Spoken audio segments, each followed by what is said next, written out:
Pessoal, hoje começa uma websérie chamada Os Filhos da Estrada.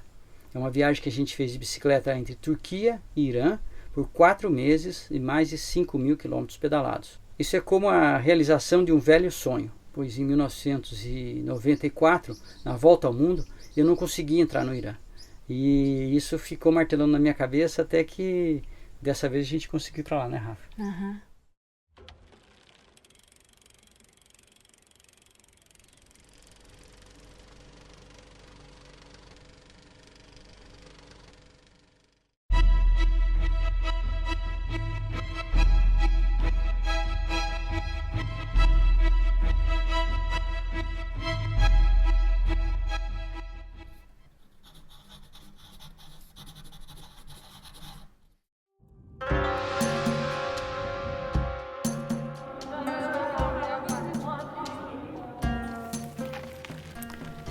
Pedalar pelo Oriente Médio. Que aventura atravessar um país árabe, enfrentar os desertos sem fim, cheios de petróleo, passando por regiões destruídas por tantas guerras e invasões estrangeiras. Desculpe, quando falamos sobre Turquia, esta frase está totalmente equivocada.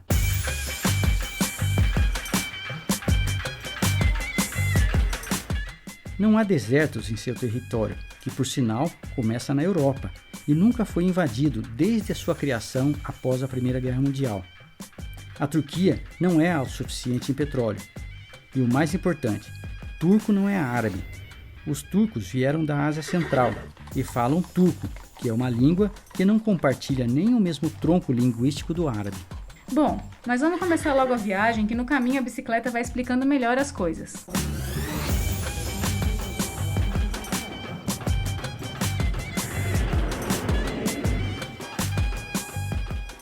Voamos para Istambul e tomamos um ônibus até Pamukkale, o ponto mais a leste que consegui chegar em minha volta ao mundo de bicicleta.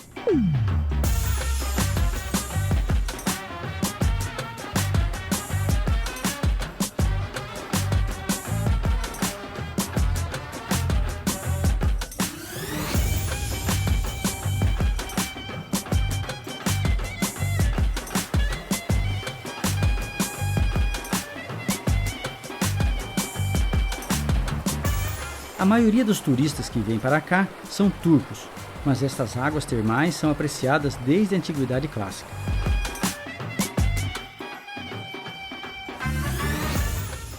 O calcário da água vai se concentrando nas bordas, formando grandes piscinas. Da tonalidade branca quase absoluta surgiu seu nome, que significa Castelo de Algodão. Ficamos o dia inteiro caminhando pelas piscinas e as ruínas de Herápolis.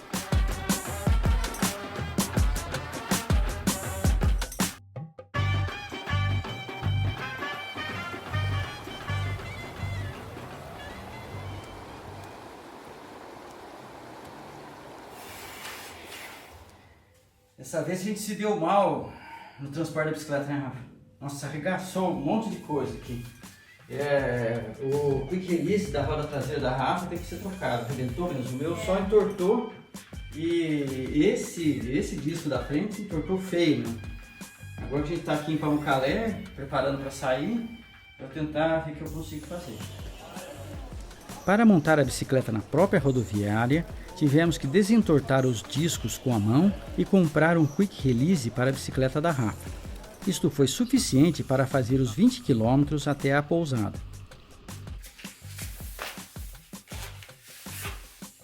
Mais tranquilo, arrumei os discos lentamente, usando as pastilhas de freio como gabarito, da mesma forma que faria se utilizasse freio V-brake e tivesse torcido o aro. Ainda na pousada, tivemos a primeira lição de nossa viagem. Hello, I'm Sophia, I'm from Thailand, and today I will do hijab. Start. The first. Seus olhos não negam. Sofia é uma tailandesa visitando a Turquia. Ela não é budista como a maioria em seu país. Sua família vive no sul da Tailândia, que está ao lado da Malásia, que por sua vez tem maioria islâmica. O Islã é uma religião fundada por Maomé, um membro do povo árabe que viveu no século VII d.C. Ou seja, Uma pessoa pode ser muçulmana e não ser árabe, e pode ser árabe e não ser muçulmana, como os muitos sírios e libaneses que vivem no Brasil e são cristãos. O encontro com Sofia nos fez lembrar que o islamismo é a segunda maior religião do mundo e se espalha desde o Marrocos até a Malásia e Indonésia. O mais importante de tudo isso foi receber o carinho da Sofia, me presenteando com o véu e gastando um pouco do português que aprendeu. De nada. I can do like this. Yes. A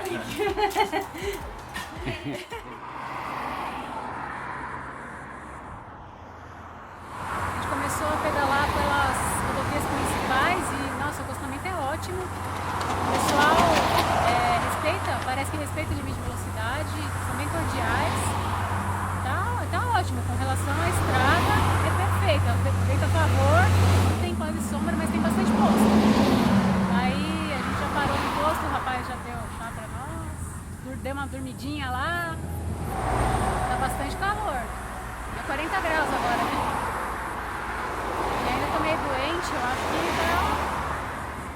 agora que é 3 horas da tarde a gente tá fazendo mais paradas para refrigeração.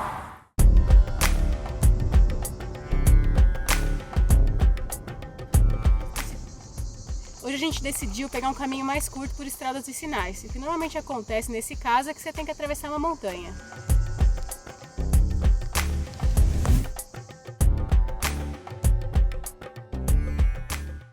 A Turquia se mostrou um país com excelente malha viária, mas com um grande movimento de veículos o tempo todo. Só pedalamos 2 vezes em estradas de terra. Mesmo em caminhos alternativos, passando por pequenos povoados, as rodovias já estavam pavimentadas. Esparta foi a primeira cidade de médio porte onde paramos para descansar. Ao entrar no restaurante, tivemos mais uma demonstração da carinhosa acolhida turca. Faruk é um advogado que só fala turco, mas queria conviver com a gente. E com a ajuda de Fátima, filha de um amigo, nos ofereceu um almoço e por 2 dias levou-nos a vários atrativos turísticos da cidade, com visuais incríveis.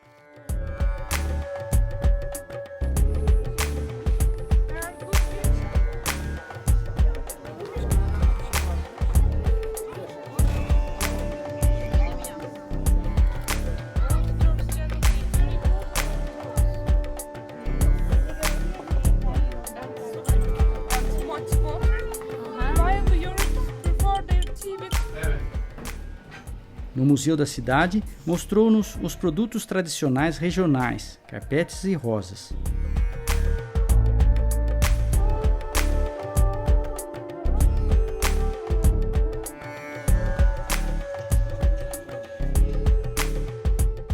Percebemos que Faruk era um homem muito religioso e aproveitamos para perguntar a ele sobre islamismo. My name is Faruk, lawyer. Fatma, I'm a student. I'm 16 years old. Kelime-i Shahadet. You should believe in God. Second one is namaz. And third one is oruç. Zakat. Going to Mecca for Hajj. It's just that easy. Before start praying namaz, you should clean yourself. Washing your hands, wrists, arms, feet, neck and face. After abdest, you need to enter mosque, God's home. And before entering God's home, because it's a holy land, you should put your shoes off. Turn your way to Mecca. Take your hands like this. It's a symbolic way to tell that you take all the worldly things on your back and you, with your soul, you turn to God. Stand and praying. And then we take that position to tell him that we should be like this in front of him. And then we sit and take this position that in front of his greatness, we should be that in position. Per day you need to do this for 5 times. Namaz is a way to tell that we are believing God. Also we didn't forget him. And we thank to him all the things that he gave to us. As a woman and a Muslim. Well, I feel like that I'm just an ordinary people.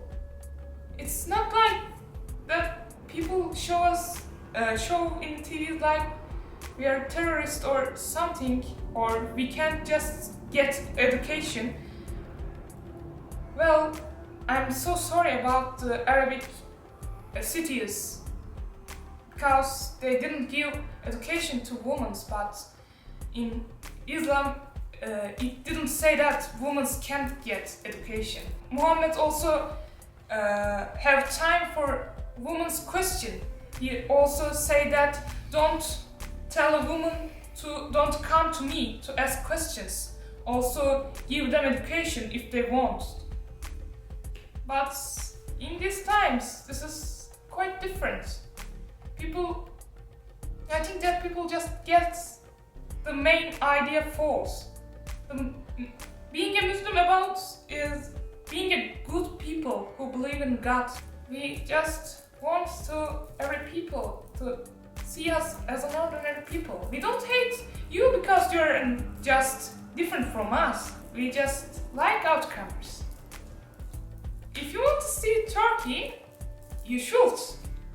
We have got beautiful lunch and dinners and plates. We can also be happy to hear about you, your ordinary life, because you're too far away from you. And also maybe we can share writer names or poetries or songs. It will be just interesting. Also, we didn't bite people like in TV. Thank you very much. Nothing. Not at all. Söyleyebilir miyim? Not at all. I'm trying my best. Yeah, you are the best. A inocente singeleza das palavras de Fátima nos tocou profundamente. Para nós ficou claro que rotular todo o povo que vive no Oriente Médio como um bloco único é ignorância e preconceito. A bicicleta nos mostra um mundo muito mais amistoso e acolhedor que aquele demonstrado nos apressados noticiários internacionais. Um mundo feito pela esmagadora maioria de pessoas comuns e boas. Pessoas simples como eu e você, que quando encontram um estrangeiro, queremos conversar, saber de onde vem, talvez fazê-lo experimentar arroz com feijão e torcer para ouvir dele, it is very good.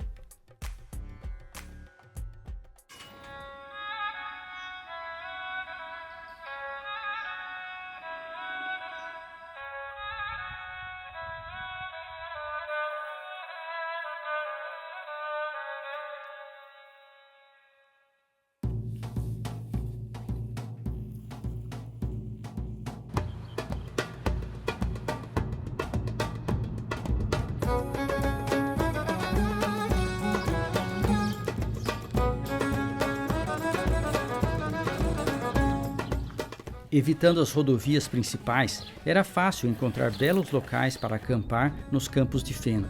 As subidas íngremes nos levavam a vilas originais, raras florestas de cedro nativo e montanhas com neve em pleno verão. Nem por isso perdemos as facilidades das autopistas. Gelada, que delícia. Nosso trajeto manteve-se no grande platô da Anatólia, que cobre a maior parte da Turquia, e buscamos fazer todos os desvios necessários para conhecer os lagos da região. É fácil traçar um desvio para ver um lago indicado no mapa, mas tem coisas que não estão no mapa e que a bicicleta ajuda a descobrir.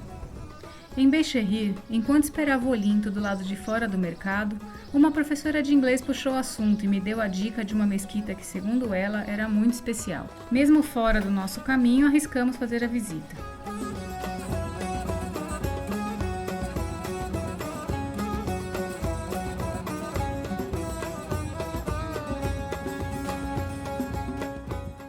A austeridade própria do século XIII é acentuada pelas originais colunas em cedro. Não veríamos nada parecido em toda a viagem. Apesar de bela e imponente, não havia turistas e a mesquita era toda nossa.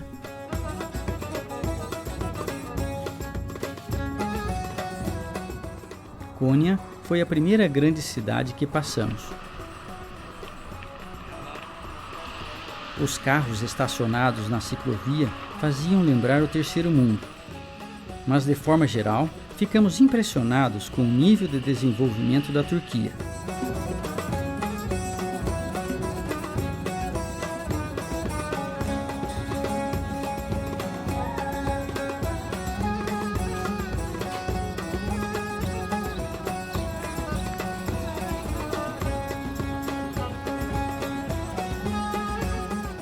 Parecia que estávamos numa Europa de arquitetura otomana, com belas praças, mesquitas e concorridos mercados.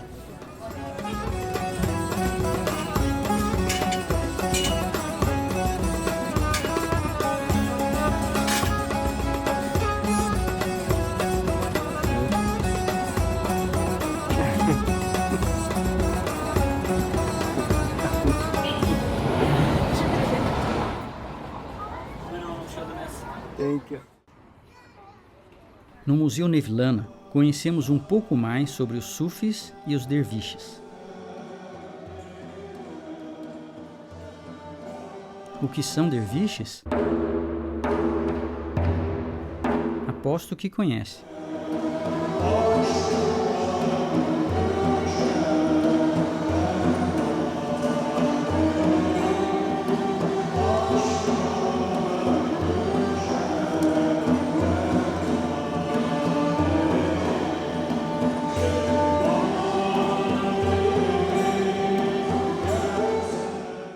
Considerados como uma corrente mística do Islã, suas práticas vão muito além do que a Fátima nos explicou no capítulo anterior. Através de uma vida austera, com muita dedicação, trabalho e jejum, os derviches buscam a conexão direta com o divino, num tipo muito especial de meditação, com música e movimentos rítmicos e constantes.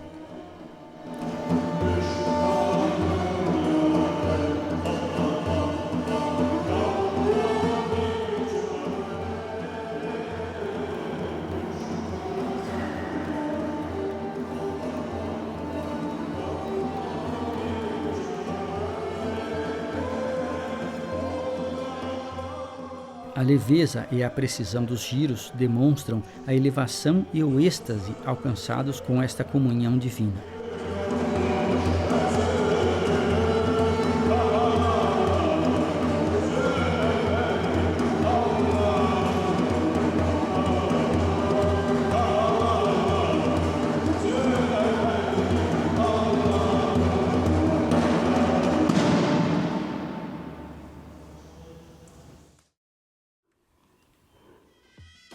Para chegar à Capadócia, nosso caminho seguia reto até Aksaray, por uma região plana e monótona, com um único morro e sem rotas alternativas.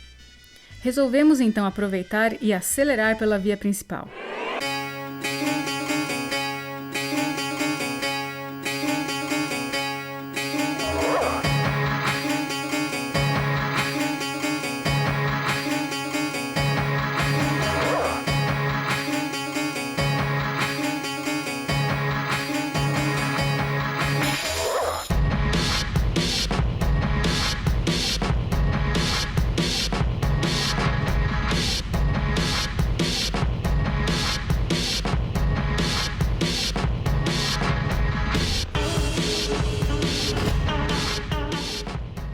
No meio do caminho, paramos em Sultanhani para visitar nosso primeiro caravanserai.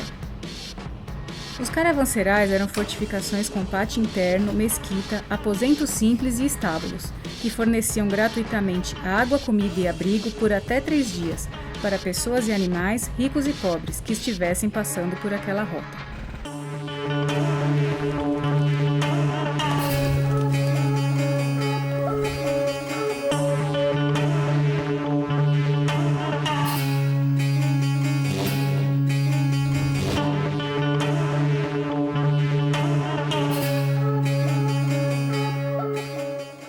Construídos a cada 30 ou 40 quilômetros, a um dia de jornada um do outro, serviam como uma rede de apoio aos mercadores e se espalhavam por todas as grandes rotas comerciais do Oriente, inclusive a famosa Rota da Seda, da Turquia até a China. Alguém poderia pensar, grátis? Mas como assim? Lembra-se do capítulo 2, quando a Fátima falou sobre os 5 pilares do Islã, o Zakat? ou seja, ajudar aos pobres? Pois bem, uma das formas de zakat é ajudar a um viajante, rico ou pobre, que esteja com necessidades no meio da viagem. Ficamos impressionados com a forma poética com que o Corão trata o viajante, chamando-o de Ibn al-Sabil, o filho da estrada. Este preceito religioso acaba norteando a forma acolhedora com que o povo nos trata pelo caminho.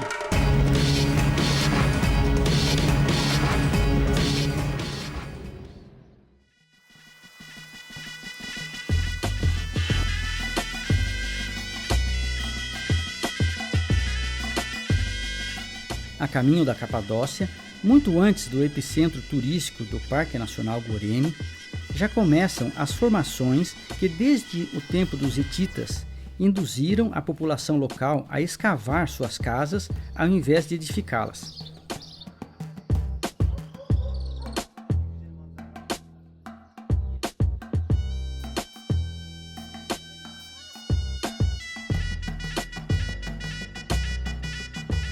De bicicleta, passamos lentamente por toda a região e paramos em locais menos visitados, observando tranquilamente detalhes como os ícones bizantinos dessa igreja que carregam a marca da intolerância dos iconoclastas. Esse eu acho que é um coringa, porque, tipo, se só faltar uma peça ele pode pôr essa. Já inventei tudo o jogo, né?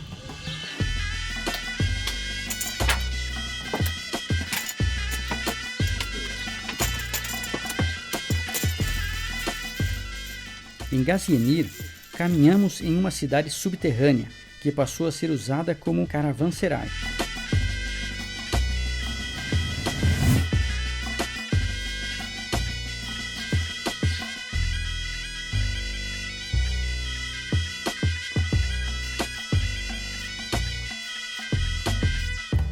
Chegamos a acampar ao lado de uma dessas casas-cavernas, que continua sendo utilizada até hoje.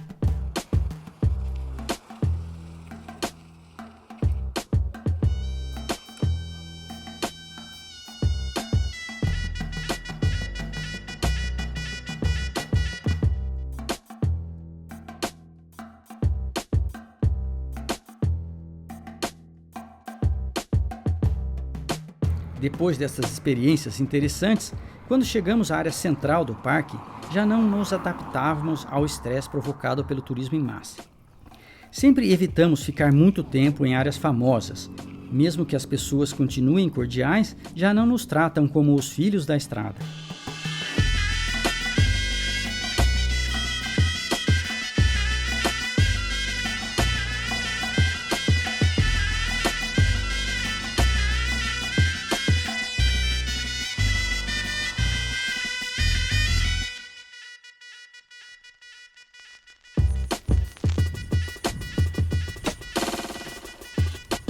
Vamos lá. Rafa, quantos por cento essa subida? Ai, diz que é 15. Inteira 15. Bela despedida da Capadócia, não? Agora sim.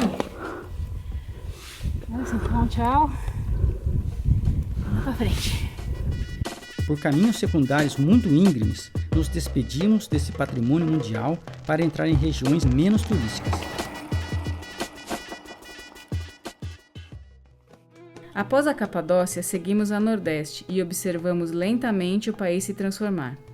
A exploração turística é nula e o progresso já não é tão evidente, pois entramos em regiões de maioria curda, historicamente segregada pelo governo central.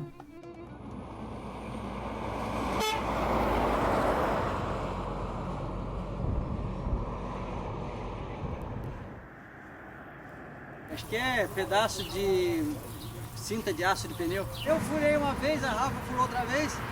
Hoje não tem nada para fazer mesmo, né? Então, já que tá quente mesmo, hora do almoço, vamos consertar um pneu.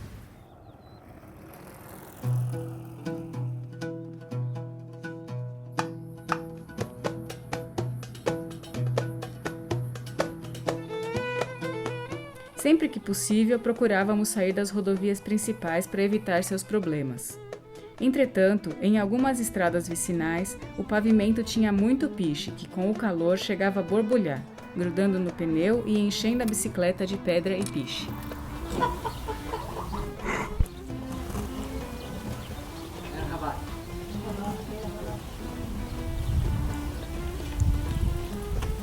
Carreirão de ganso é pior do que de cachorro. Nem sempre. As montanhas nos levaram a conviver com os pastores turcos, que fazem uso de uma raça de cães muito agressiva chamada Kangal, lendária entre os cicloturistas. Podendo chegar a 80 centímetros e mais de 60 quilos, sua feição é ameaçadora, principalmente quando decorada com a tradicional coleira de espinhos. Não tivemos incidentes, mas ficamos apreensivos quando esse chegou bem perto da nossa barraca. Parecia um espécime perfeito, com pedigree e bem educado pelo dono. Sem muita cerimônia, sentou tranquilo ao nosso lado. Agora você tem certeza que eu faço fotosíntese.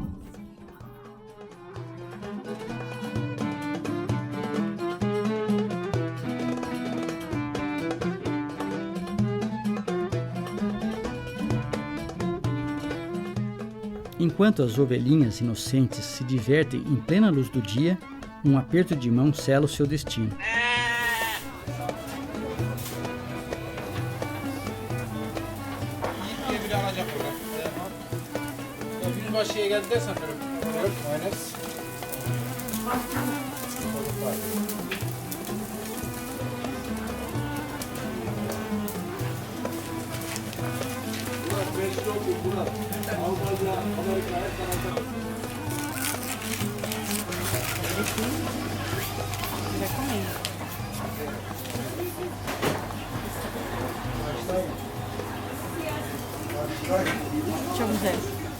Além do kebab, o churrasco turco, o alimento mais tradicional é o pão.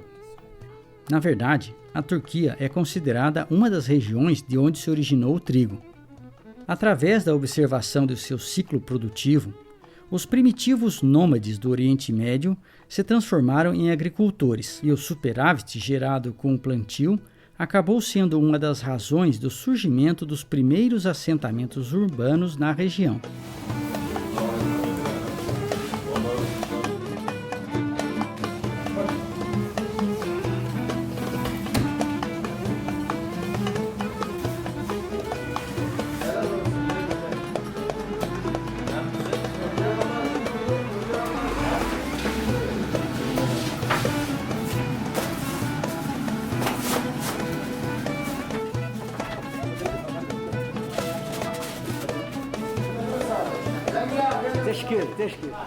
Todas as cidades têm produtivas padarias artesanais. Existe pão de todo tipo.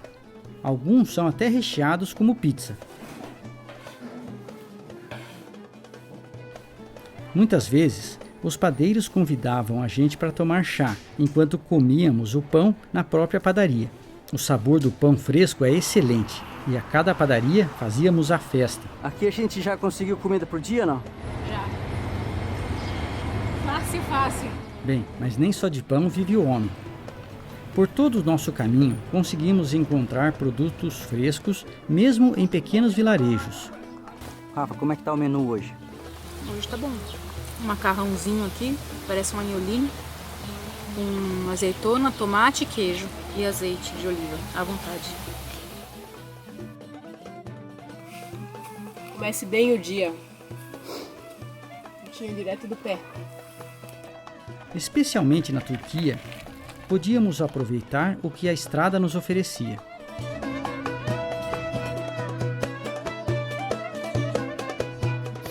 Aproveitar e pegar uns apricô aqui, ó.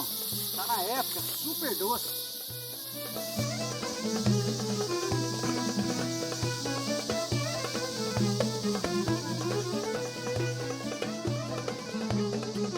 Rafa, qual que é a receita hoje?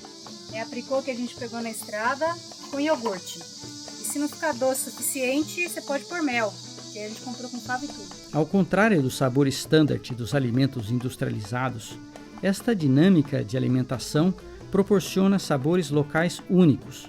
Afinal, uma padaria nunca é igual à outra. Da mesma forma, em cada dia de uma viagem de bicicleta, as experiências são sempre especiais, jamais se repetirão. E assim como o sabor das frutas maturadas no pé, fatalmente deixarão saudades.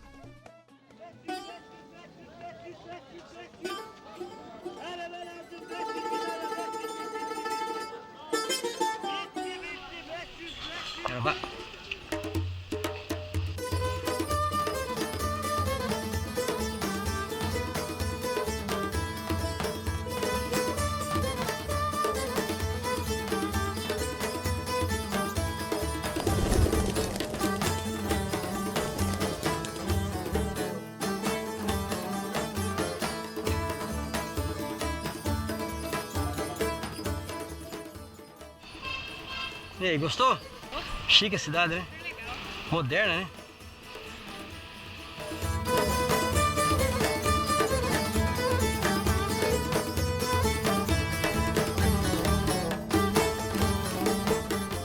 Depois de aprender algumas palavras em turco, nos sentíamos à vontade em qualquer lugar. Pesquisa.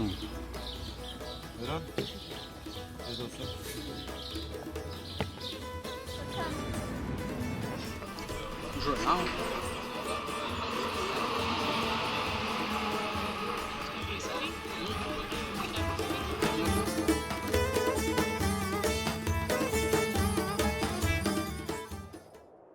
Allahu Akbar, Allahu Akbar, Allahu Akbar. Allahu Akbar. Deus é o grandioso. O muezim repete por 4 vezes em andamentos diferentes que fazem até parecer uma canção. Desde a época em que Maomé começou sua pregação em Medina, o muezim se posicionava em um ponto elevado como um minarete e chamava a comunidade para 5 orações diárias. Atualmente, potentes alto-falantes fazem essa melodia chegar a todo lado, na cidade ou no campo. 5 vezes por dia, o som dessas palavras penetrava em nossa mente e de uma forma sutil nos fazia lembrar de Deus, nos reconectando à nossa natureza divina.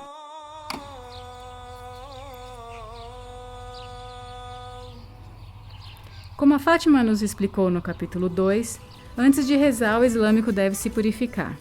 Isso significa que quando você vê o minarete de uma mesquita, sempre vai encontrar água. A palavra mágica aqui é pedir um lugar para piquenique. Todo mundo entende que é piquenique e é um lugar gostoso, assim. Aí a pessoa oferece para você. Estou esquentando o pão aqui. E aí, Rafa? Azeite com atum e pão. O que você achou? Ficou gostoso. Tô esperando o segundo round com mel.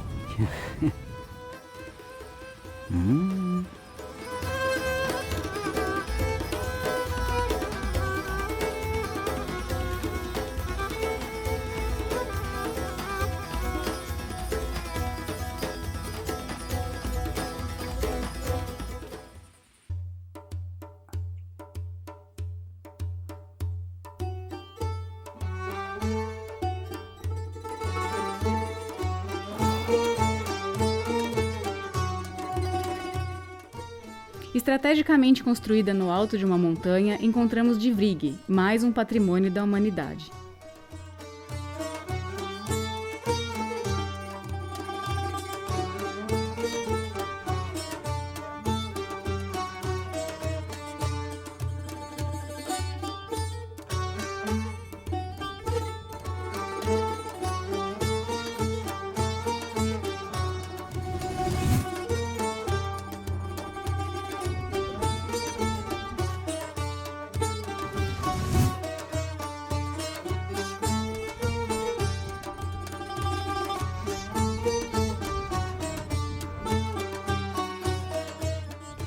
As localidades esquecidas em meio à Anatólia mantêm outro patrimônio muito especial, a amabilidade do povo.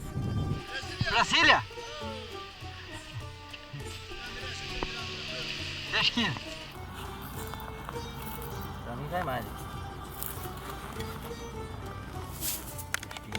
Bunlar sana koy çanta. Ah, ok. Bunlar sana. Não, it's okay. Ok. Sana. Não, Koy, ok. Não, ok. I have. Bir resim. Ok. Bunu.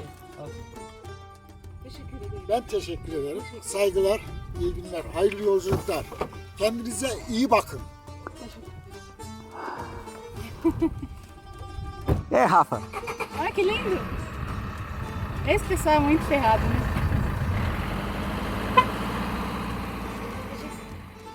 My name is Berfin. Berfin.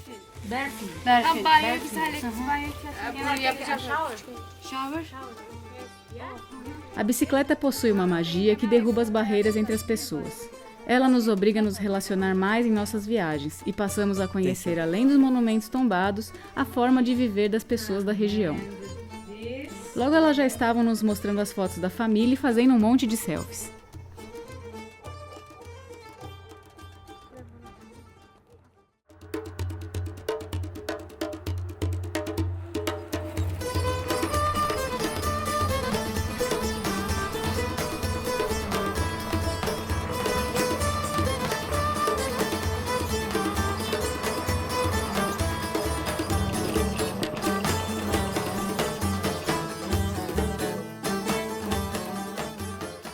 No geral, ao final do dia só precisávamos conseguir água e uma bela sombra para tomar banho na própria barraca. E aí, Olinto, foi bom banho? Nossa, delícia. Recupera o cara, deixa novinho. Não interessa o que ele fez. E assim a gente tem equipamento completo, né? É totalmente autossuficiente, né? Quando a gente começou a fazer banho desse jeito, não, é outra vida.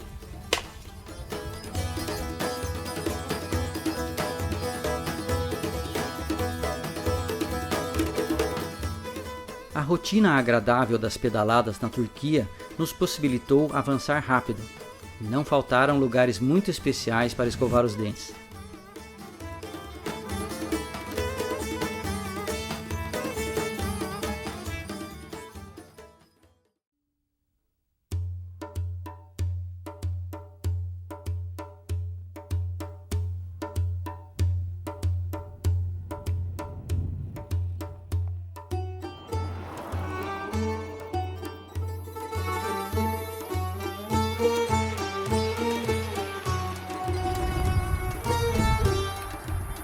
Rafa, Oi. como é que você se sente pedalando ao lado do Rio Eufrates? Ah, dá uma sensação de aventura, assim, porque é um lugar que a gente só ouvia falar nos livros de história. Pensar que ele atravessa a Turquia, o Iraque, legal, a Mesopotâmia, ficar pensando naquela época, assim. Você imaginava que ele era tão bonito assim? Não. Bem bonito e bem diferente a estrada, porque cada hora ela vai de um jeito, assim. Ontem a gente subiu pelas montanhas e hoje ela está vindo mais perto do rio.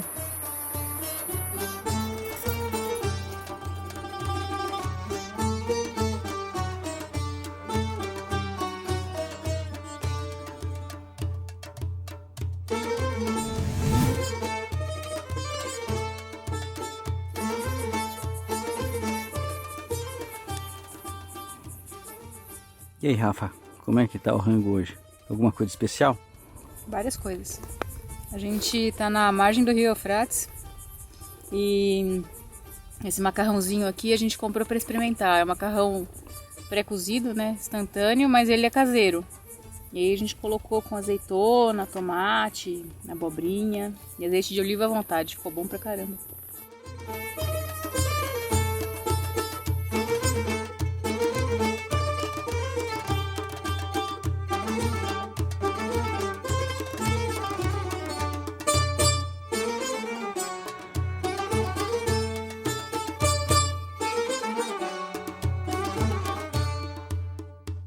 De onde a gente saiu hoje? Aquela água lá do fundo, aquela mais azul ali. Rio Eufrates.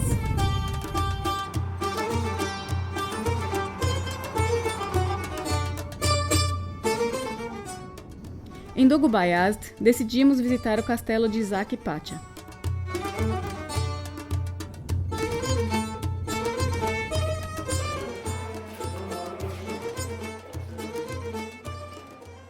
Para nossa surpresa, havia uma festa e, além de não precisarmos pagar a entrada, ainda assistimos um show de danças típicas da região.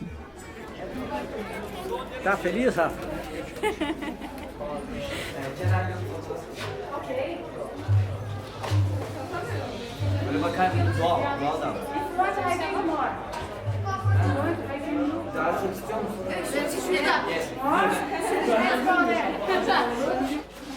Azıcık kıyım Fatih ortaya gel.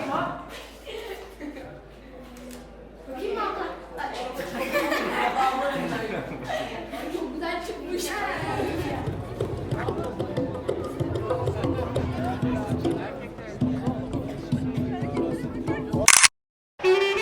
Seni gönül hırsız yar, aşk amarsız yar.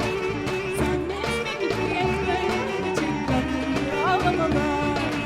Seni gönül hırsız yar, aşk amarsız yar. Zannetme ki bu hep böyle çeklenir ağlamalar.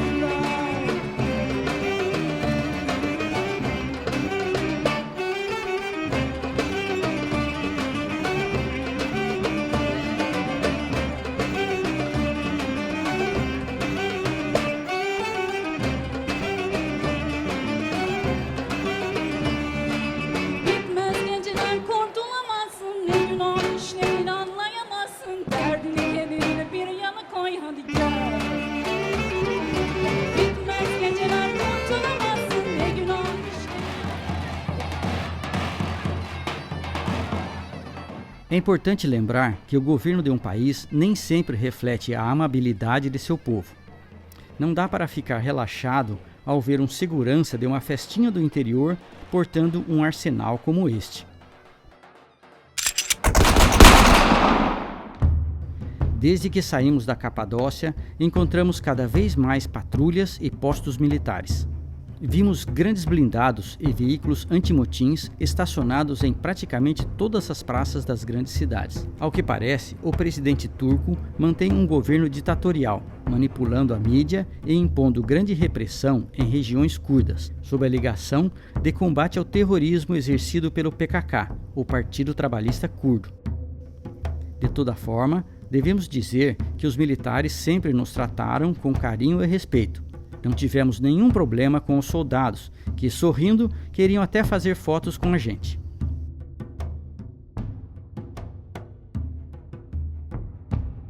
Após passar ao lado do Monte Ararat, seguimos para Gurbulak Bazargan, o passo de fronteira mais concorrido entre Turquia e Irã.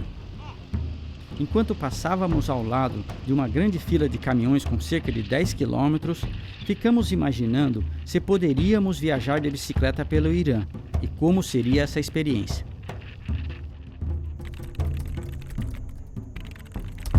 Pouco antes de começar a planejar nossa viagem pelo Irã, descobrimos que Ali Khamenei, o supremo líder da nação, acabara de sancionar uma lei que proibia as mulheres de andar de bicicleta em público. Recebemos informações de que houve um relaxamento nessa norma, mas não tínhamos certeza do que poderia ocorrer na fronteira. Se não pudéssemos entrar pedalando, teríamos que refazer todos os nossos planos de viagem. Rafa, você acabou de entrar no Irã. E esse modelito teu aí, como é que você me explica? Aqui é tem que cobrir a frente e atrás, né? Cobrir todas as partes do corpo e a cabeça. Só pode ficar a carinha de fora. Como é que você está se sentindo? Eu tô contente, porque eu consegui entrar pedalando. Há um ano atrás, mais ou menos, saiu uma proibição de mulher pedalar em público no Irã. Eu estava com medo de não conseguir entrar de bicicleta, eu não consegui entrar de bicicleta aqui. Mas ninguém falou nada, então eu tô contente, tanto faz que roupa que eu tô usando. Entramos no Irã sem qualquer problema ou constrangimento e seguimos costeando o rio Aras, que marca a estranha fronteira com a República Autônoma do Nakhchevão, um pequeno enclave do Azerbaijão, entre Armênia, Irã e Turquia. Segundo dia de Irã e a gente saiu para pedalar de madrugada, na companhia da lua, porque o calor aqui tá demais.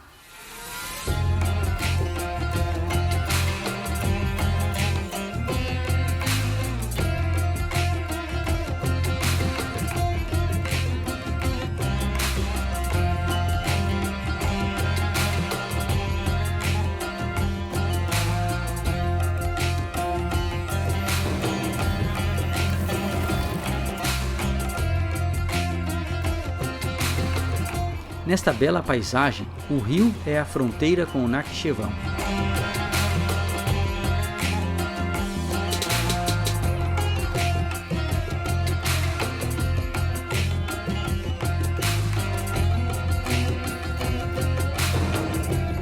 Depois de 1h30 pedalando, a gente vai faturar um lanchinho agora. Uma coisa que hidrata, pequena, simples.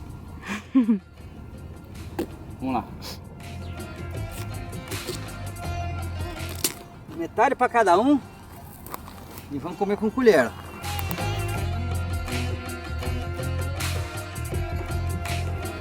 O melão e a melancia eram as formas mais eficientes e saborosas para nos manter hidratados. Assim como os locais, o consumo virou tradição para a gente.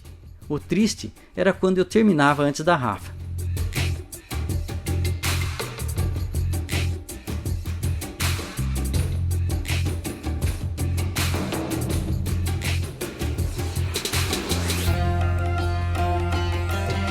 Desnecessário dizer que essa região árida já fez parte de várias nações.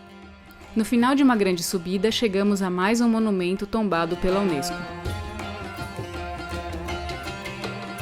O monastério de Santo Estéfano faz parte de um complexo que testemunha a dominação armênia, o primeiro país cristão do mundo.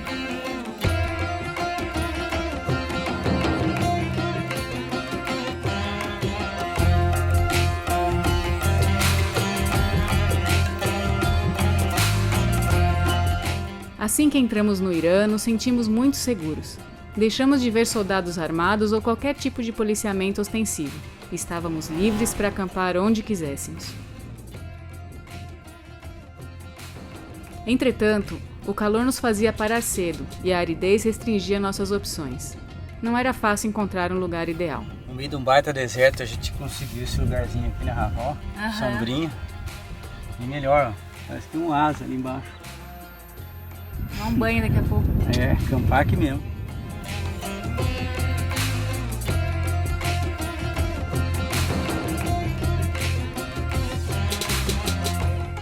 Esse lugar é tão especial que ainda tem água, meu. Vamos tomar um banho aqui. Bem legal.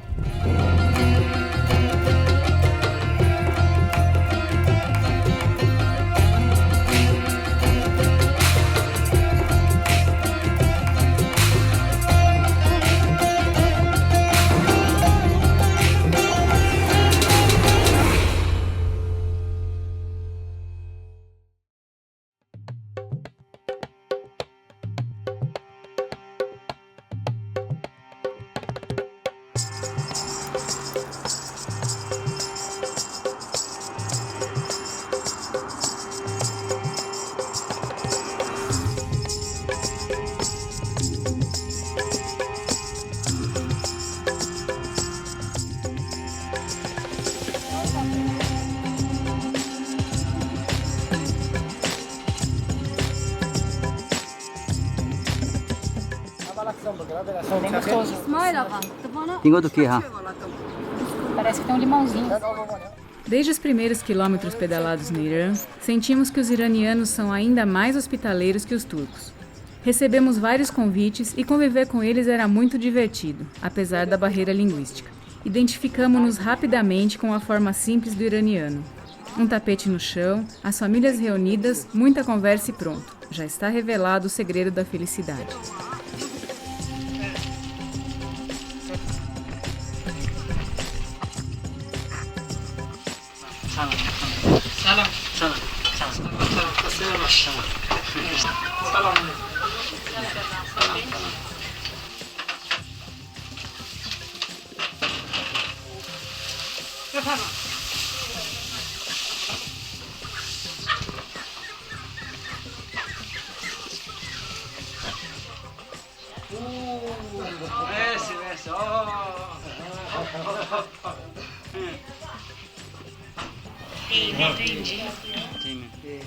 Eu tenho aqui a palavra para filha. Pouco importam seus bens materiais. Os sorrisos, a amabilidade e o carinho com que nos tratam são impagáveis.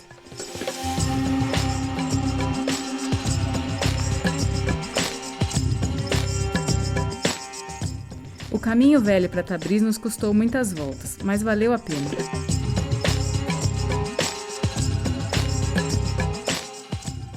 Infelizmente, não pudemos entrar na cidade por aquela via secundária.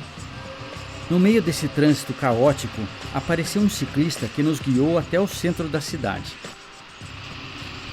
How many kilometers you do each day with this bike? My house? Yeah, 50 kilometers. every day. Every day. 50 to come, 50 to go back. Yeah. 30 kilometers. And you have this shop, you work here? It's my shop, Uh-huh. work shop. Okay. Why do you prefer come by bicycle? Very, very perfect. Very, very good. So, And very good. for health. Yeah. Yes. So, it was very nice that you help us to Very come nice. here. Come in. Faz 6 meses que Reza começou a utilizar a bicicleta para ir ao trabalho. Sua alegria e empolgação me fizeram lembrar lá da época em que eu comprei uma bicicleta para ver se eu perdia a barriga, um ano antes de começar a volta ao mundo de bicicleta. Assim que nos instalamos em um hotel, ele nos levou, junto com sua família, para conhecer e almoçar no grande bazar de Tabriz.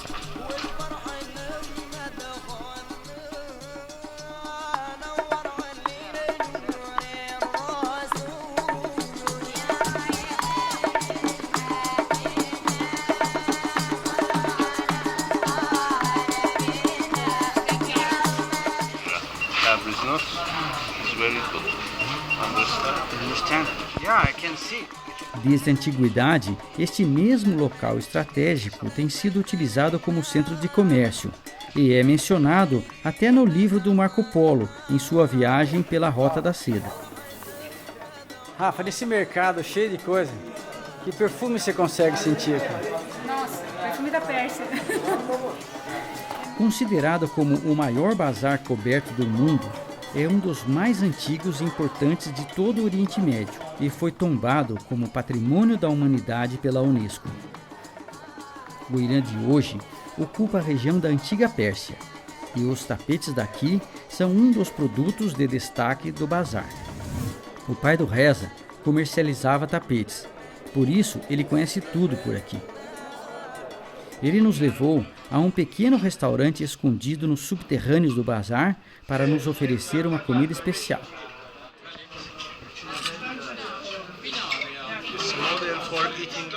Passo a passo, ele nos mostrou como saborear o abigosh, a carne de água. Como que é? Vai cortando? Vai espedaçando. Vai espedaçando. Vai enchendo o prato. Rápido, está muito lerdo. E a prática? Anos de prática, depois de experimentar o pão. Agora, Usar o pão até para segurar o pote. olha lá. Já? Ok? Ok. Tem que pegar fogo. Isso aí é um prato para 2 pessoas.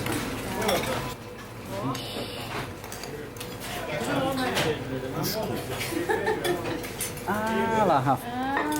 Tira esse. Tira o osso para amassar. Iron. Bom só.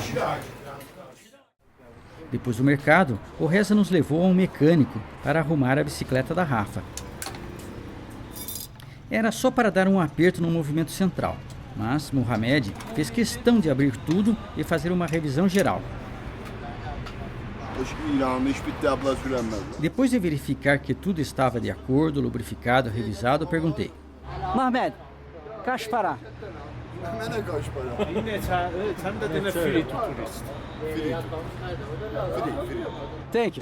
Thank you very much.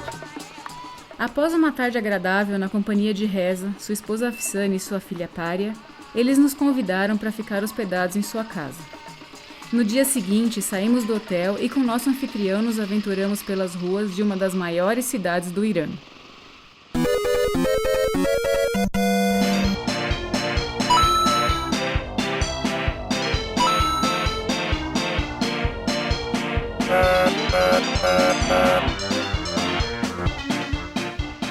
Que tal a experiência de andar na linha do ônibus, Rafa? Cruel, mas vamos lá, seguindo o turista local. Quase chegando na casa de Reza, paramos para visitar um parque e conseguimos registrar um pouco do que é a receptividade nesse país.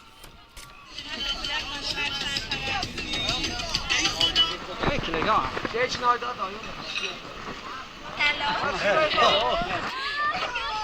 What should we do? It's okay. Please stay here. Please.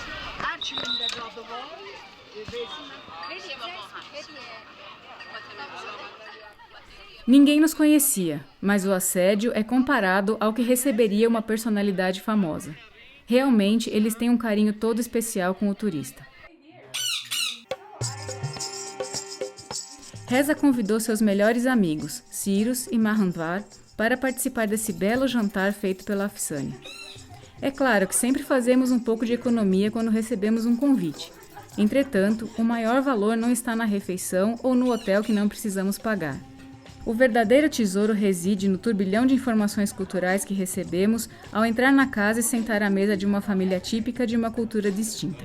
Essa é uma experiência que não se compra.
Desde que entramos no Irã, sentimos que a temperatura aumentou ainda mais.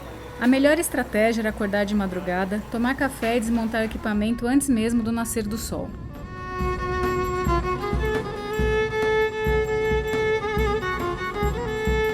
Seguimos por caminhos ásperos e tortuosos para visitar Takht Suleiman, mais um sítio arqueológico tombado pela Unesco.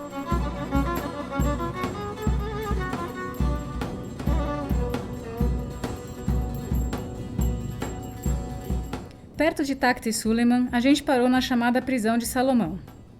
Com 100 metros de profundidade, a cratera desse vulcão extinto chega a dar vertigem.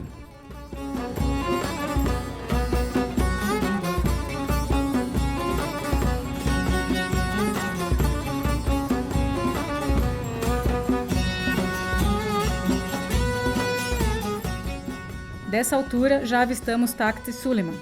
A partir de um monumento, podemos ver o outro.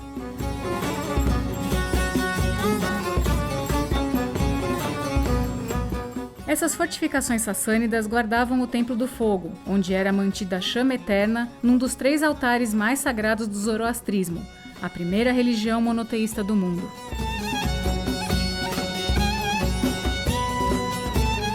É fácil encontrar uma lista com os monumentos tombados pela Unesco, mas saber que o local é tão tranquilo que a gente poderia até acampar do lado, isso é mais difícil.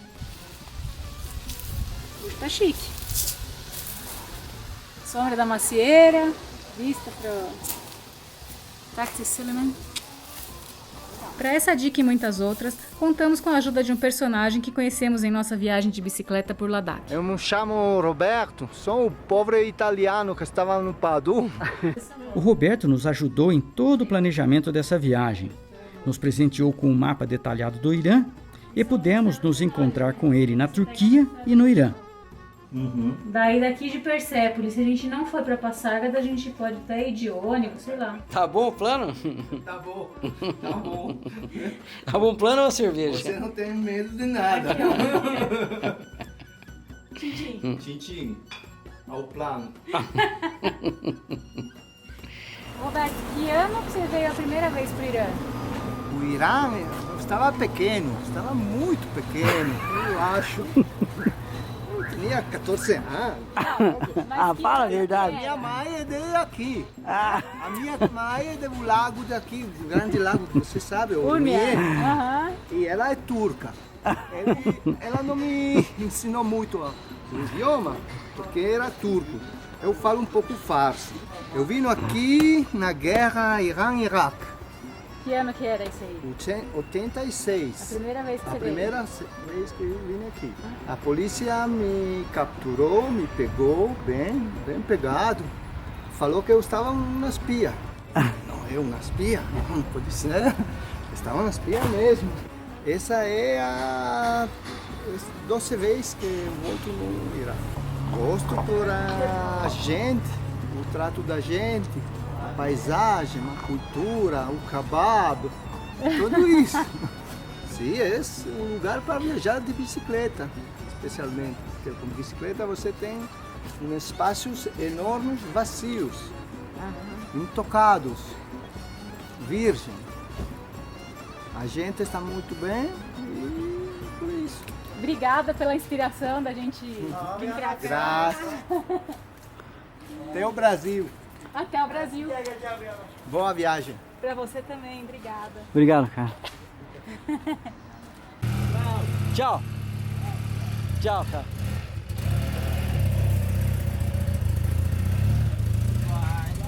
Vai.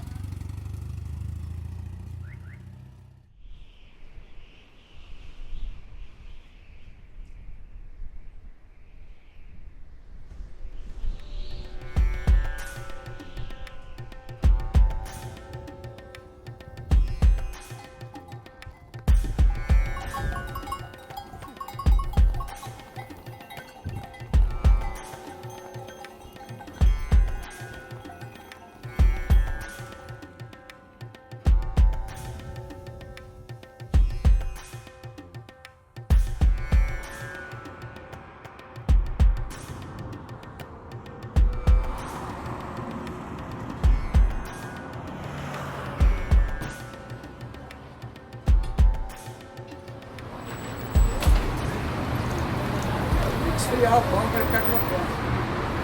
É oficial aqui, ó. Estávamos em Zanjan seguindo em direção à próxima dica do Roberto quando um encontro nos fez retardar nossos planos. Quase.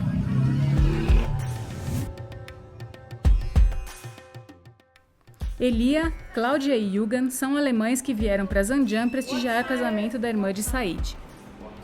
Nos encontramos no saguão do museu que eu tinha acabado de desenhar, e com a tradução de sua amiga Pari, Said nos convidou para a festa do casamento. Participar desse evento nos possibilitou conhecer outra face da sociedade iraniana. Após um jantar sisudo, onde os homens ficam isolados com o noivo e as mulheres com a noiva, os convidados especiais vão para um outro tipo de recepção. Quando as amigas da noiva nos deram carona para o salão da festa, já percebemos que o casamento é um momento de descontração.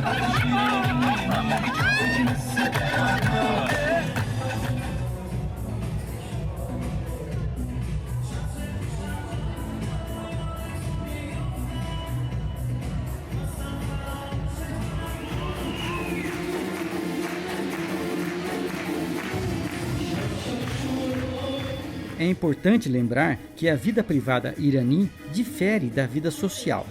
Entre parentes e amigos íntimos, o véu não é uma obrigação e as roupas e danças... Bem,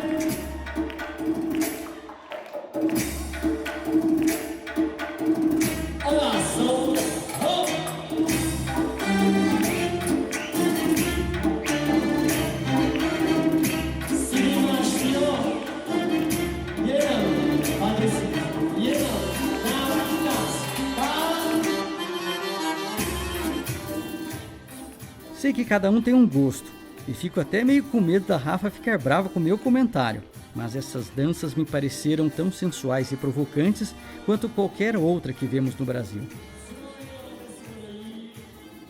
Assim como no Brasil, as crianças aprendem logo cedo os passos e gestos que podem parecer sexys demais para a idade, mas, dentro dessa sociedade, são somente uma tradição.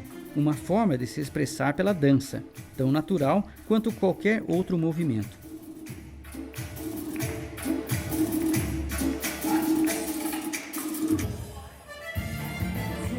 O consumo de bebidas alcoólicas é praticamente proibido no Irã, mas a empolgação de todos com o casamento é tão efusiva quanto em qualquer festa brasileira.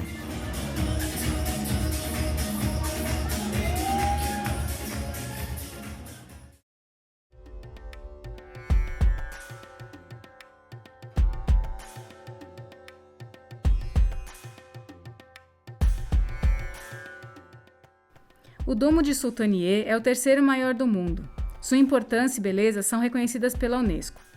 Há quem diga que ele é uma antecipação do próprio Taj Mahal, tendo em vista que ambos são mausoléus e construídos por dinastias islâmicas mongóis.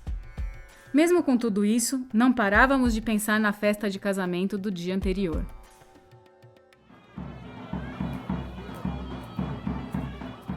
Quando ainda estávamos na Turquia, passamos por um salão de festa de casamento montado ao estilo tradicional. Ficamos constrangidos de entrar, mas pudemos observar bem do lado de fora.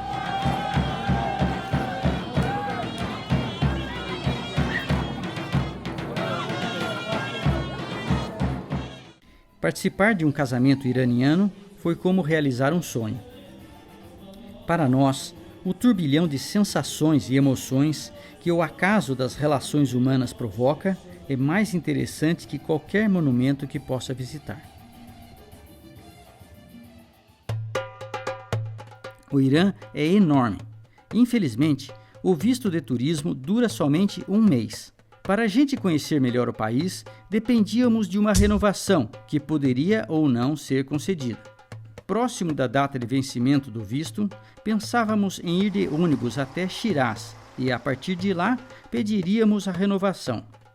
Caso negasse a renovação do nosso visto, poderíamos visitar Persépolis antes de sair do país. Ainda havia tempo para o visto, mas sentíamos as estradas muito movimentadas para pedalar, pois estávamos chegando perto da capital. Dessa forma, em Sultaniye, depois de 1000 quilômetros pedalados pelo Irã, seguimos de ônibus para Shiraz e aproveitamos o caminho para visitar Esfahan, a terceira maior cidade do Irã. Sinceramente, a gente não gosta de transportar a bicicleta em nenhum veículo. Para nós, a bicicleta foi feita para transportar e não para ser transportada. Felizmente, no Irã, os ônibus são baratos e geralmente confortáveis, mas não são equipados com banheiros. Temos que aproveitar as várias paradas que os motoristas fazem durante o trajeto.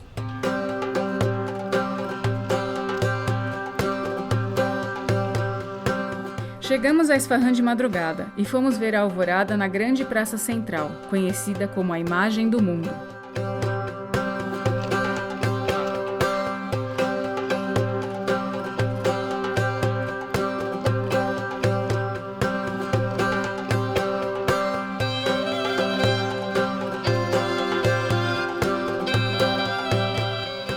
Enquanto os portugueses estavam descobrindo o Brasil, os safávidas conquistavam Esfahan para transformá-la na capital de seu grande império, ligando as rotas do Oriente com as do Golfo Pérsico.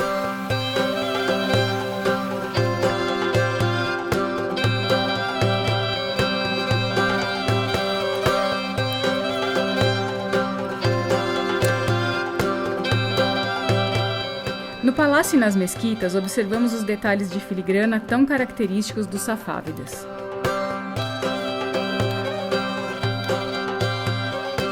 Para esse ponto estratégico, converteram vários mercadores, de forma que os habitantes daqui sempre tiveram grande traquejo com estrangeiros. Yes, sir. Yeah. Brasil. Oh, merci, merci.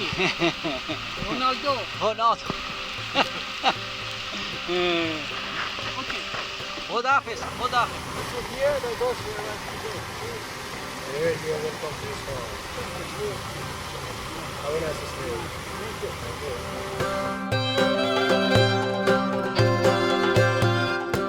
Por entre os quilômetros de bazares, encontramos artesãos que mantêm as mesmas técnicas e o capricho de seus ancestrais.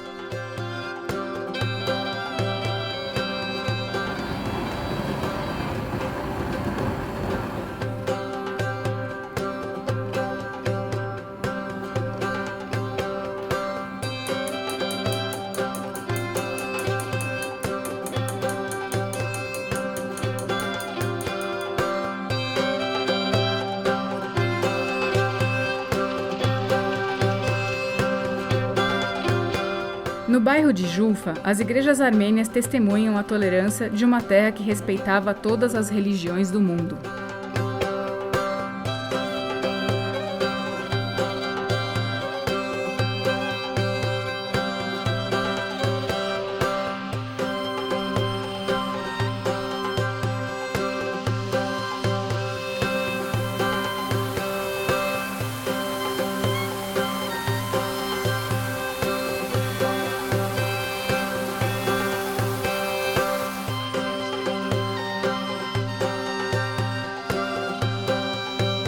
Entre mercados, praças, mesquitas e igrejas, não paramos em nenhum momento e ficamos entretidos por 3 dias, de manhã até a noite, quando testemunhamos a segurança da cidade e a tranquilidade dos cantores da Ponte Caju.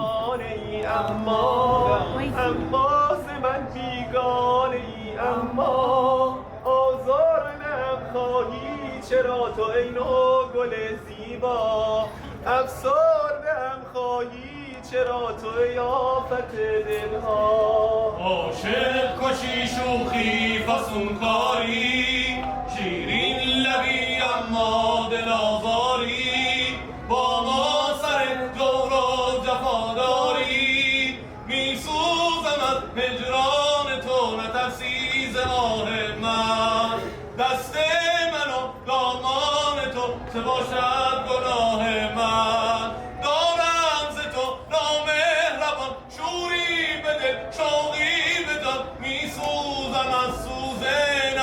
که با من چه ها کردی به جانم جفا کردی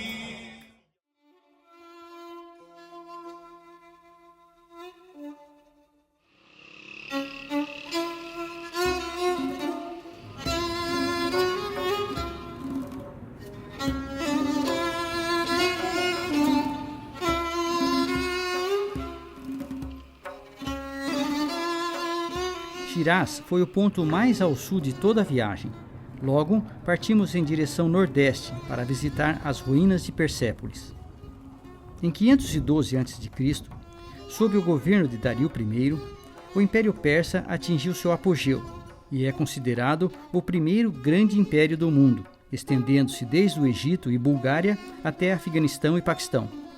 Foi nesse período que começou a construção desta suntuosa capital.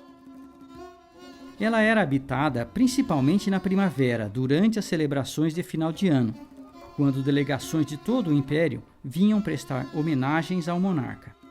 Além das grandes proporções, com o pé direito de até 20 metros, o que nos chama a atenção é a beleza, criatividade e o talento artístico das formas esculpidas em esculturas e relevos, principalmente quando comparamos com seus contemporâneos gregos, tão obcecados com a perfeição na cópia das formas naturais. Ao contrário de outras grandes edificações antigas, os artesãos de Persépolis vieram de todas as partes do império e não eram escravos, recebiam por seu trabalho. Não muito longe de Persépolis, em Pasárgada, visitamos a singela tumba de Ciro, o Grande. Precursor de Dario, foi ele que, após conquistar a Babilônia, libertou os judeus do cativeiro. Numa época onde os vencedores simplesmente chacinavam os derrotados, Ciro impôs novos parâmetros de conquista e é respeitado em toda a tradição judaico-cristã.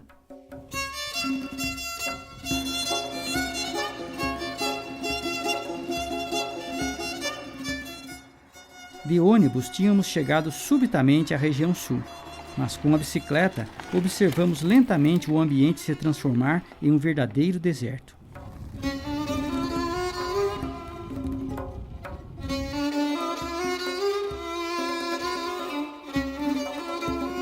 Mais que a alta temperatura, que em pleno verão já não podia ficar mais quente, em meio ao nosso caminho reconhecíamos a milenar engenhosidade persa que permite a vida nessa área até hoje. A austeridade exigida nesse ambiente hostil demanda o aproveitamento de tudo.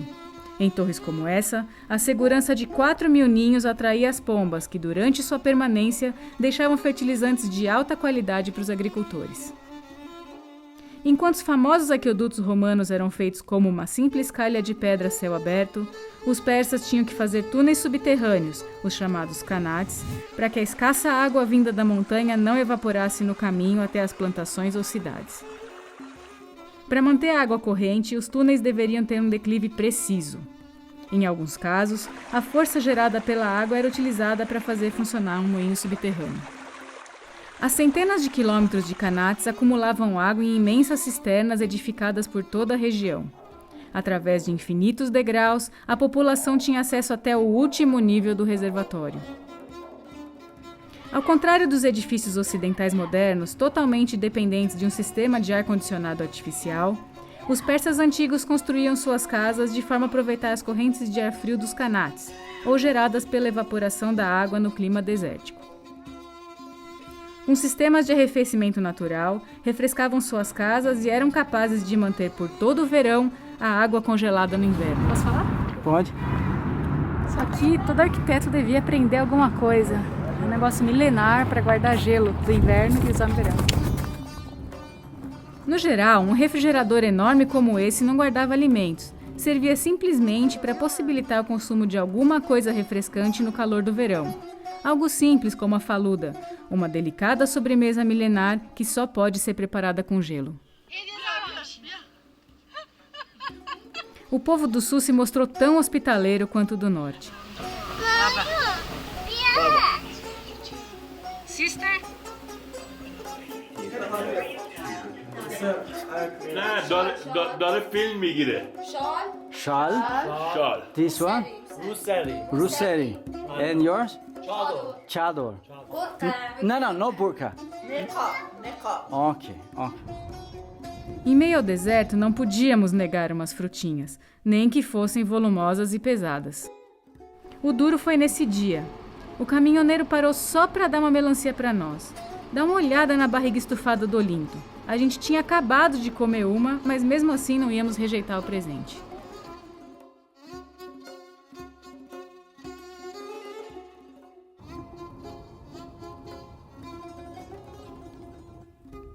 Na terra das histórias das 1001 noites, aprendemos novas técnicas de acampamento.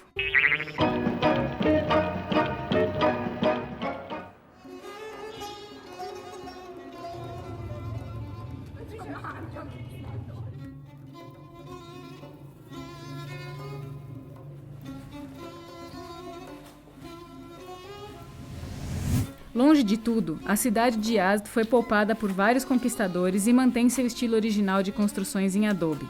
Em suas ruas tortuosas, ainda podemos encontrar as argolas que eram usadas para amarrar camelos. Enquanto esperávamos pela extensão do visto, aproveitamos para descansar antes de iniciar nosso próximo desafio, atravessar o Dasht e Kavir, o grande deserto de sal. Agora a gente vai fazer um tour na montanha vizinha aqui de Yazd e depois entrar no deserto, rumo norte. A gente conseguiu estender o visto para mais um mês aqui nessa cidade. Descansamos um pouquinho e vamos partir para mais uma etapa aí. Vamos ver como que vai ser atravessar o deserto no verão.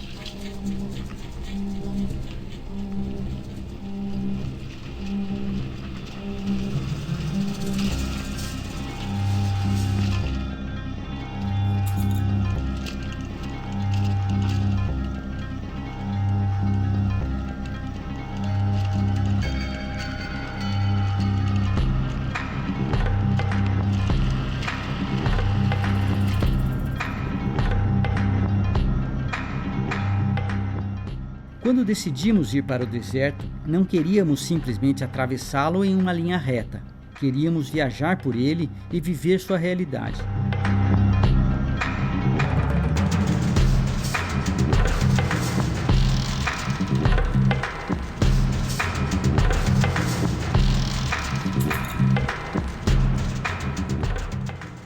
E aí, gostou do meu camelinho? Legal. Queria ver na natureza, assim, mas esse aqui já tá legal. Ah, não tá na natureza? Esse daí é de criação, né? Então, mas aqui é a natureza dele.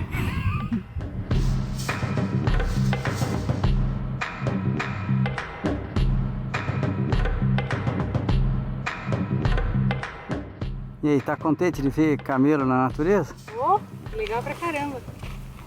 Ver eles pastando assim, tranquilo.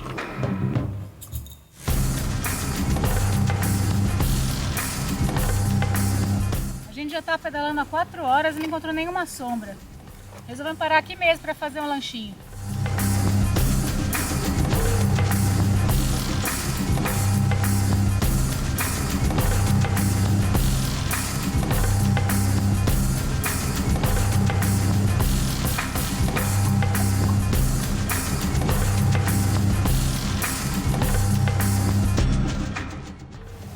Hoje tá quente, 40 graus na sombra.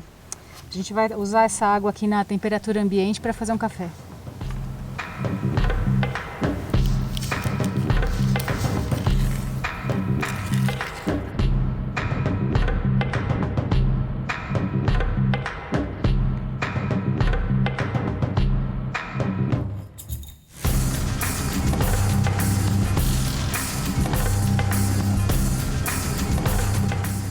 A gente quase não transpira no clima seco do deserto, e a sombra é sempre agradável em qualquer temperatura. O problema é o desgaste provocado pelo sol.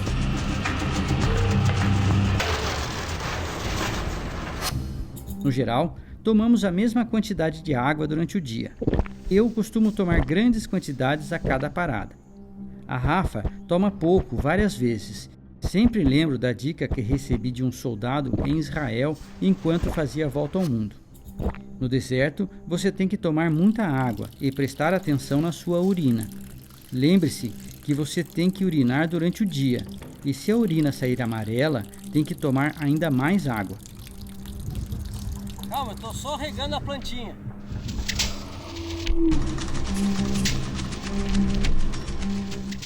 A água quente é intragável, mas temos que beber mesmo assim. O melhor é imaginar que ela é um delicioso chá. Acabamos comprando uma garrafa térmica, assim podíamos sentir o prazer de beber algo fresco no final do dia.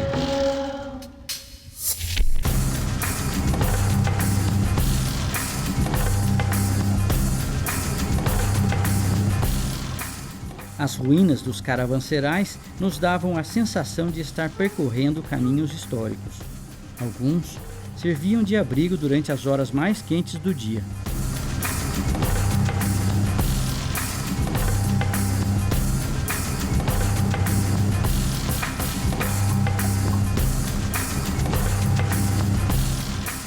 Assim como os viajantes antigos, seguíamos pelo deserto parando nos oásis, mesquitas e caravanserais. E a cada sombra nos relacionávamos com as pessoas. A quantos quilômetros está a cidade mais próxima? Uns 60 naquela direção ali. Aqui é o deserto, né? É bem deserto mesmo. E essas frutas aí? Olha que fartura. Tudo isso aqui a gente ganhou hoje. Você acha que ia carregar isso aqui na bicicleta? Isso aqui a gente ganhou hoje. Olha que povo mais generoso. Os iranianos nos traziam frutas da época e pela primeira vez provamos pistaches frescos.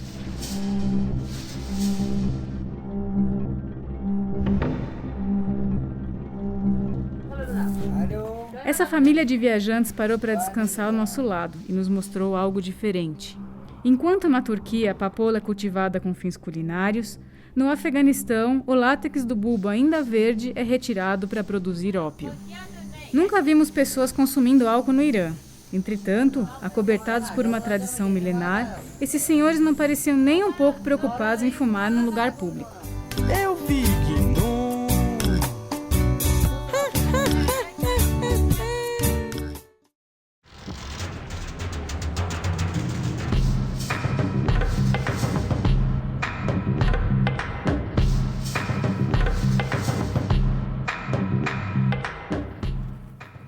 Cada realidade demanda seus cuidados, e é sempre bom bater os sapatos antes de calçá-los pela manhã. Afinal, a gente nunca sabe.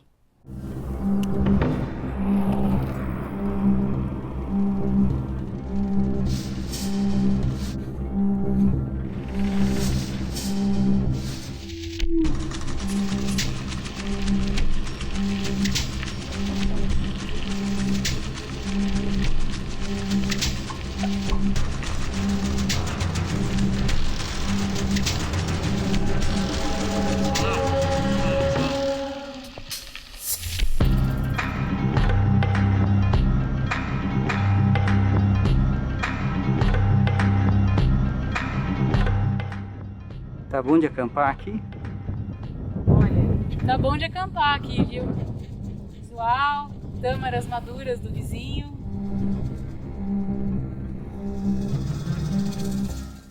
O menu hoje é risoto de abobrinha com nozes e queijo de ovelha. Tá chique, hein? Chique, gostoso, muito bom. E essa lua? Tá linda, né? Presente isso aí, né? Você esperava isso hoje? Não.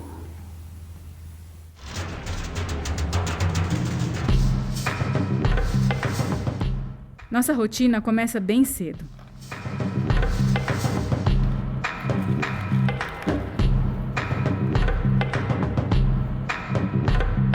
À tarde procurávamos parar em uma mesquita para aproveitar suas facilidades. Sombra e água fresca.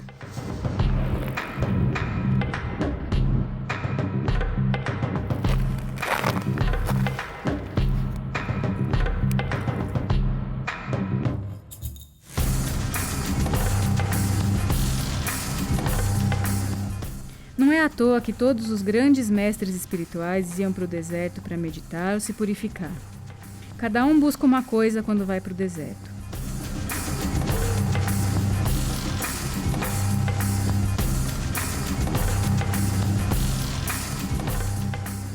Mais que encontrar algo, é provável que a magia do deserto faça você encontrar um pouco de si mesmo entre as dunas e as pedras.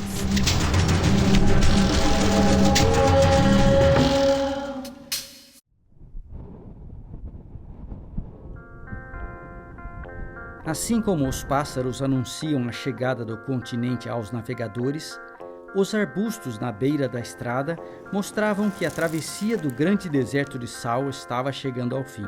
Somente nas proximidades de Damram voltamos a ver água em abundância. Já estávamos mais ao norte que Teherã, e o clima mudava rapidamente conforme subíamos os contrafortes dos Montes Alborz em direção a Bad Absort. Mais uma dica do Roberto.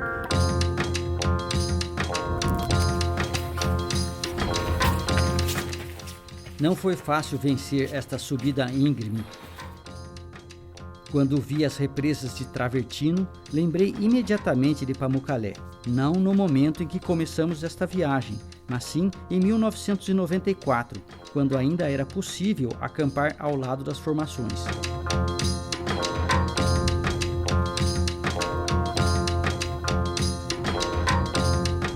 É cada vez mais raro poder acampar livremente ao lado de formações tão belas e especiais. À noite, não fica ninguém no local e montamos nossa barraca no ponto mais estratégico. Provavelmente, na próxima vez que visitarmos Bad Absort, a exploração turística já proíba esta prática. Enquanto observávamos o clima mudar radicalmente, imaginávamos como ficaria o caminho de volta. Vamos dormir?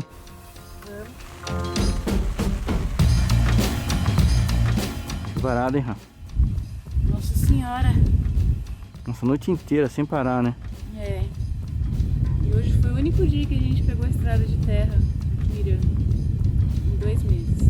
Agora temos que voltar por ela. Tava na chuva mesmo, né? Era o ano. Será que trava o pneu? Não tem jeito nenhum de avançar, porque trava a roda. Então o negócio é trazer, ainda bem que é descida, né? O negócio é trazer a bicicleta caindo. Quer ver? Ainda bem que é descida, aqui é só puxar. Seguramente, essa foi a pior estrada que passamos em toda a viagem. Será que essa marcha vai funcionar? Acho que não.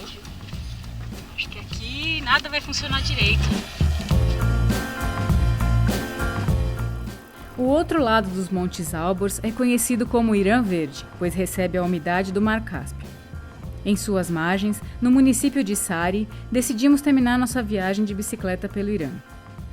Fizemos vários planos de retorno por caminhos diferentes para conhecer outros lugares, mas acabamos optando por seguir de ônibus direto para Tabriz e viver a melhor das experiências, conviver com os amigos que fizemos por lá.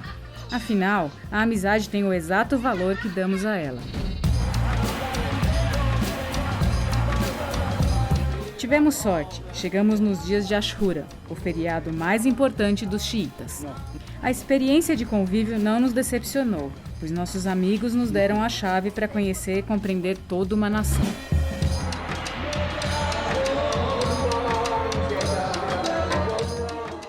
Nos dias da Ashura, os xiitas lembram com muita dor o brutal assassinato de Hussein, neto e sucessor do profeta Maomé. No atual Iraque, na localidade de Karbala, a pequena caravana de Hussein e seus familiares foi cercada por um grande exército inimigo que privou seu acesso ao rio Eufrates.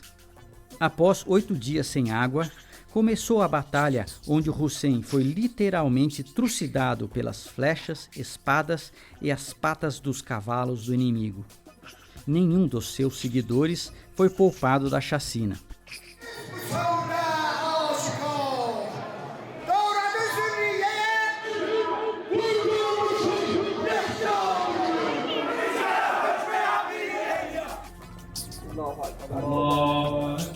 Com muitas reservas, podemos dizer que para os xiitas, o evento de Karbala tem a mesma importância que a paixão de Cristo para os cristãos.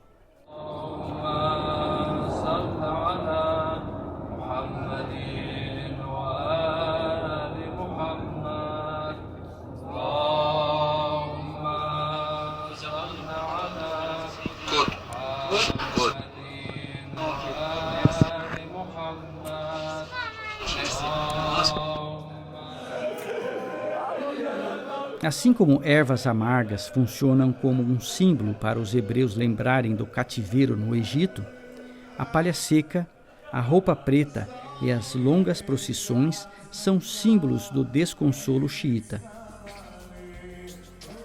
Quando um católico bate no peito, geralmente está se referindo à sua culpa. Mas para o xiita, bater no peito simboliza a dor da perda, símbolo este que é levado ao extremo por vários indivíduos. Ui, isso deve doer.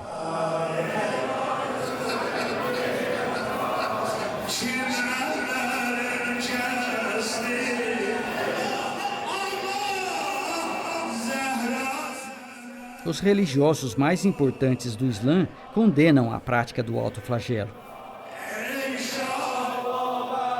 As correntes já não ferem realmente, mas o símbolo permanece através das gerações. Fortes e impactantes, estas são as imagens mais divulgadas pela mídia.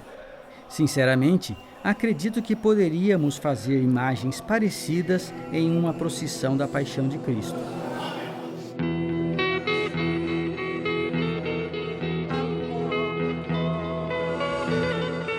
Entretanto, a bicicleta nos leva a conhecer pessoas simples e comuns como Reza e sua família, que nos revelaram uma realidade que a mídia não mostra.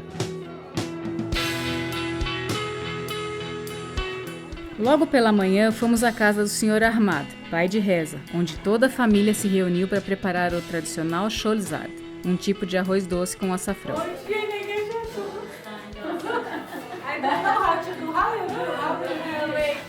Depois de tudo pronto, partimos com Reza para sua próxima tarefa, concluir uma promessa que seu pai fez no dia em que nasceu. Em todos os anos, até completar 41, Reza teria que acender uma vela para cada ano de sua vida em mesquitas diferentes. Nesse dia, com 41 anos de idade, ele finalmente completou a promessa do pai, acendendo uma vela em 41 mesquitas da cidade. Felizmente, tem mais mesquitas em Tabriz que igrejas em Ouro Preto. Caminhando pelas ruas, compreendemos que aquele monte de arroz doce não era só para a família. Na verdade, cada família ou pessoa se propõe a oferecer algo à comunidade durante os 10 dias de Ashura. Reza oferecia uma balinha de menta às pessoas, mas poderia ser uma bolacha, um sanduíche, seja o que for. Alá, Kabul Alas. Kabul Alas. Vimos gente oferecendo até mesmo uma marmitex completa a qualquer pessoa que passasse. Vários estabelecimentos comerciais não cobram por seus produtos nesse dia. Mesmo nos bares, o chá e os narguilés são grátis. Essa solidariedade é tão contagiante que até esses rapazes que, apesar de bem vestidos, ainda não têm trabalho nem dinheiro para comprar algo para oferecer, se dispõem humildemente a engraxar os sapatos de todos que passarem. Numa circunstância parecida, em português poderíamos responder a uma oferta como essa dizendo: que Deus lhe pague. Mas os iranianos parecem não esperar uma paga. Como se não bastasse a beleza do ato de dar, a generosidade daquele que oferece está subordinada a uma pequena frase daquele que recebe. Thank you, sir. Alá Kabul Alas. Deus aceitou sua oferta. Afinal, quando o ato de doar é realmente puro, é na aceitação da oferta que ele se conclui, sem expectativa de retribuição. Depois de 2 meses no Irã, enquanto pedalávamos em direção à fronteira turca, percebemos que o clima tinha mudado completamente e já haviam passos de fronteira fechados pela neve. Não é fácil viajar de bicicleta. O calor, o frio e a subida são desafios presumíveis, mas quando estávamos saindo do Irã, sentimos um outro tipo de dor. A melancolia e a saudade desse povo tão especialmente acolhedor nos deixou com lágrimas nos olhos. Em cada um dos dias de nossa viagem pelo Irã, alguém que nunca vimos antes nos trouxe alguma coisa sorrindo, uma fruta, uma comida, uma bebida fresca.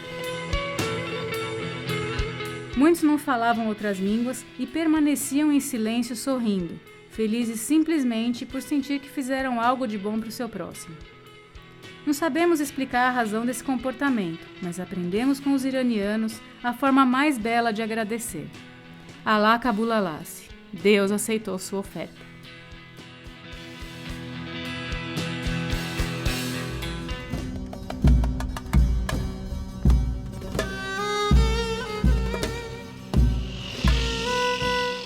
Dentro da Turquia, o véu adquiriu outra utilidade.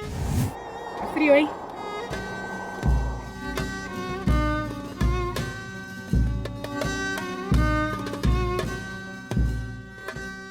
O Lago Van é o maior da Turquia. Belo e tranquilo, parecia que pedalávamos em uma praia de veraneio. Construído pelos armênios, o castelo de Van foi conquistado várias vezes, pois está em uma posição estratégica, próximo à fronteira do Iraque e Síria.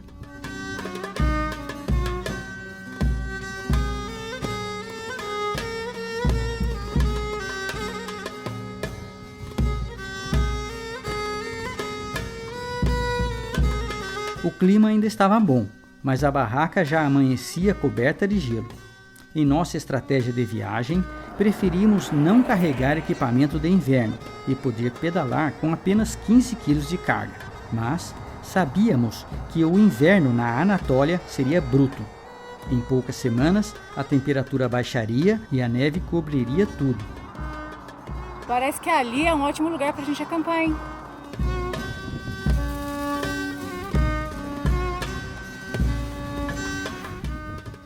Primeiro a gente tira a gordura com papel, que hoje teve azeite na comida.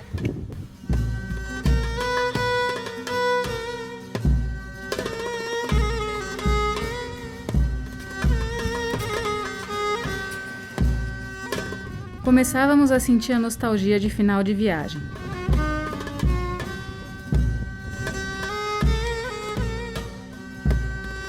É difícil abandonar lugares tão bonitos e a vida simples da viagem de bicicleta.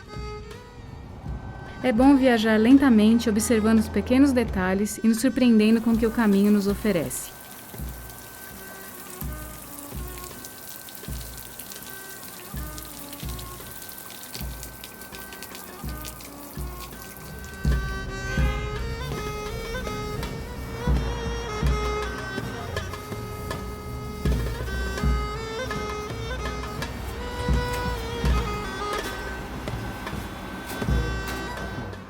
O melhor que podíamos fazer era aproveitar um pouco mais os produtos locais. Que tal, Gustavo, Rafa? Pedalamos até Batman para visitar as ruínas de Hassan Keyf. Assim como as 7 Quedas no Brasil, esse sítio histórico será inundado e transformado num lago artificial em pouco tempo.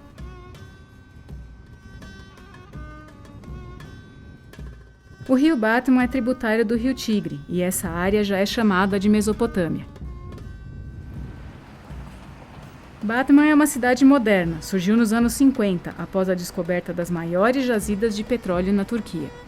Em meio a todo esse burburinho, declaramos encerrada a nossa viagem de bicicleta e voltamos de ônibus para Istambul.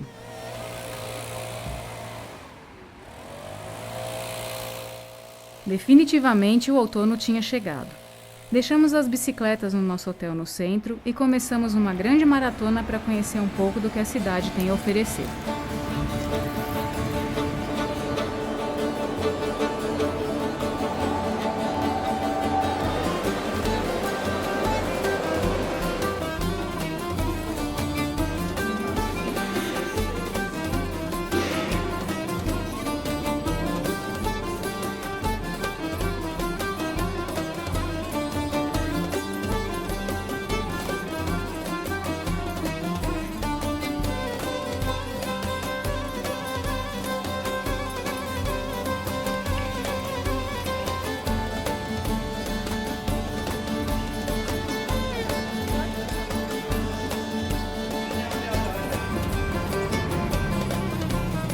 Dos aqueodutos até a cisterna da Basílica, do Palácio Topkapi e Mesquita Azul até o Estreito de Bósforo. O mais emblemático para nós é, sem dúvida, a monumental Hagia Sophia. Enquanto a Catedral de Colônia, na Alemanha, demorou 600 anos para ser concluída, muito antes, em 532 d.C., o imperador Justiniano construiu a chamada Basílica da Santa Sabedoria em menos de 6 anos.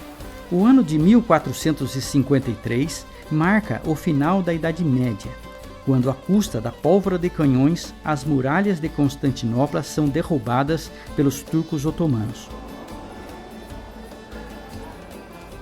Quando o sultão Mehmed II entra triunfante na basílica, decide transformá-la em uma mesquita e manda construir minaretes para que o muezzin faça a chamada às orações diárias. Avesso à idolatria, os islâmicos não permitem imagens de pessoas em uma mesquita. Sendo assim, Os dourados e os afrescos da basílica foram recobertos com argamassa para dar lugar às frases do Alcorão. Considerada a mesquita imperial, Hagia Sophia passou a ditar o estilo das mesquitas otomanas. Somente em 1935, com as modernidades impostas por Atatürk, Hagia Sophia foi dessacralizada e transformada em um polêmico museu. Constantemente em obras de restauração, é possível observar em seu interior os adornos islâmicos e cristãos. Em nossa viagem de bicicleta pela Turquia e o Irã, foi fácil observar nossas diferenças culturais. Entretanto, o carinho das pessoas nos fez lembrar que os humanos de lá são parecidos com os do Brasil. De uma forma subjetiva, poderíamos comparar a história da Basílica de Santa Sofia com o próprio ser humano.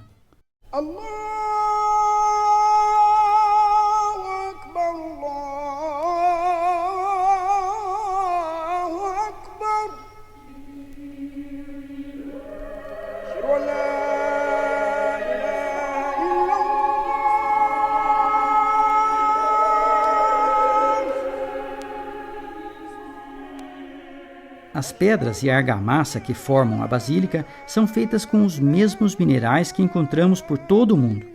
Um mosaico ou um minarete são somente adornos exteriores, que apesar de produzirem uma diferença estética, não devem encobrir a grande verdade, que é a fundamental similaridade essencial dos seres humanos, seja qual for sua raça ou credo.